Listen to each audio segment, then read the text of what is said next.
পুরুষ মানুষের জীবন মানে নীরব এক যুদ্ধ। ছোটবেলা থেকেই তাকে শেখানো হয়, তুমি ছেলে, তোমাকে শক্ত হতে হবে, কাঁদা যাবে না, ভেঙে পড়া যাবে না, অভিযোগ করাও যাবে না। বয়স বাড়ার সাথে সাথে তার কাঁধে দায়িত্বের পাহাড় জমে। পড়াশোনা শেষ না হতেই ভাবতে হয় চাকরি কোথায় পাবে, সংসার কিভাবে চলবে। নিজের স্বপ্ন, শখ, ভালো লাগা সব ধীরে ধীরে শেষ হয়ে যায়।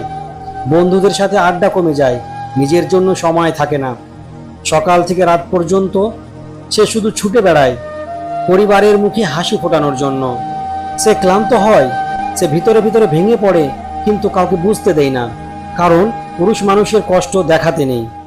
মা বাবার ওষুধ, ছোট ভাই বোনের পড়াশোনা, স্ত্রীর চাহিদা, সন্তানের ভবিষ্যৎ, সব কিছুর ভার তার কাঁধে।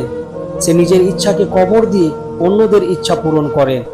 রাত গভীর হলে যখন সবাই ঘুমায়, তখন সে একা জেগে থাকে, বুকের ভেতর জমে থাকা কথাগুলো কাউকে বলতে পারে না।